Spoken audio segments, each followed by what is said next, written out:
purchased a used memory drive from a street droid. The corrupted file sent him to High Council.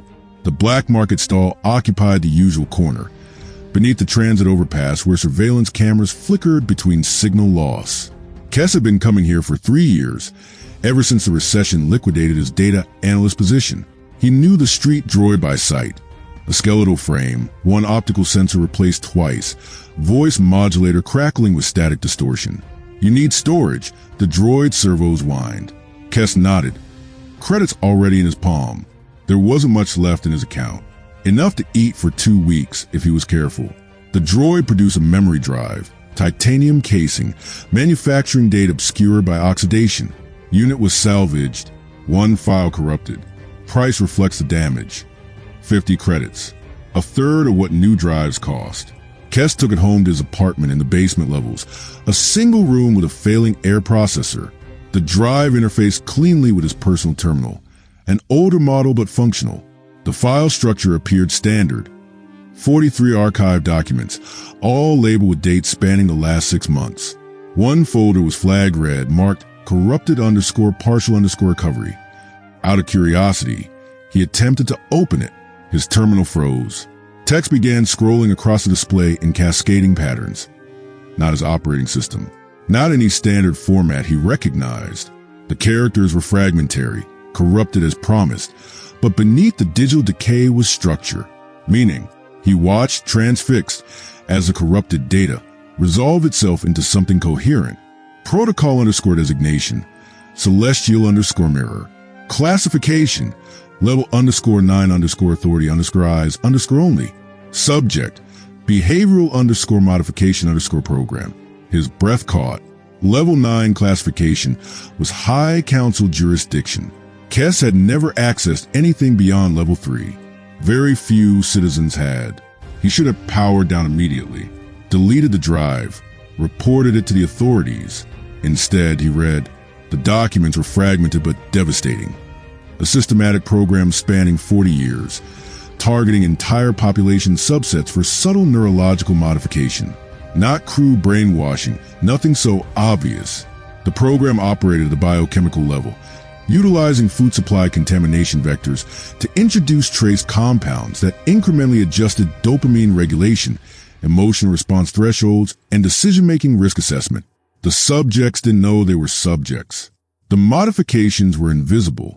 The goal, articulated in sterile technical language, was behavioral optimization, making the population more compliant, less inclined toward dissent, more accepting of institutional direction, soft control, democratic totalitarianism. And it was working. The documentation included success metrics, birth rates adjusted, crime statistics normalized, social unrest quantified and reduced, all achieved without force, without obvious coercion. Kess's hands trembled. He was reading the mechanism of control that had structured his entire life, the resignation that kept him accepting starvation wages, the social apathy that made him ignore injustice, the biochemical contentment that prevented him from recognizing his own systematic oppression. He downloaded everything to a secondary storage unit, a precaution born of survival instinct. The corrupted file remained on the original drive, its existence barely noticeable amid the other documents. He told himself he would think about what to do, consider his options, weigh the consequences. He slept poorly. The message arrived at dawn, a High Council summons. Not a request, a direct neural interface alert, bypassing all normal communication channels, routed directly to his neural implant. They knew, they had always known.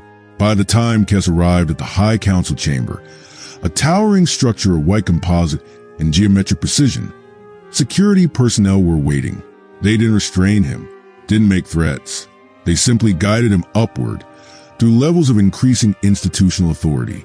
The council chamber was smaller than he expected. 7 figures seated behind a table of dark polymer. One woman in the center regarded him with the kind of calm that suggested absolute certainty of control. The drive was planted, she said simply. We've been attempting to recover the celestial_mirrored documentation for 3 months. The original archive was believed destroyed. You found it. Kess's mind raced, struggling to understand. Street droids are monitored, the woman continued.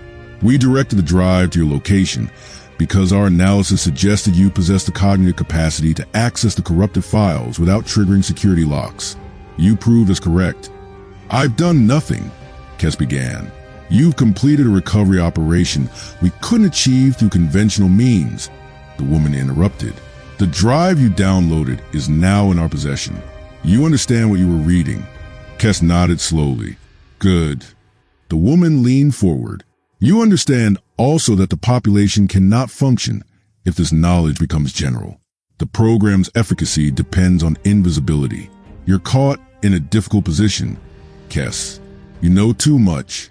You've seen the mechanism. You cannot be allowed to simply return to the general population. What happens to me? His voice was barely audible.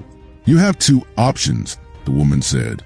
You can volunteer for administrative absorption. We assign you a position within the council infrastructure. You'll maintain the program, help refine it, optimize it further. You'll be compensated. You'll be comfortable. You'll never be truly free, but no one in the civilization truly is. She paused, letting that weight settle.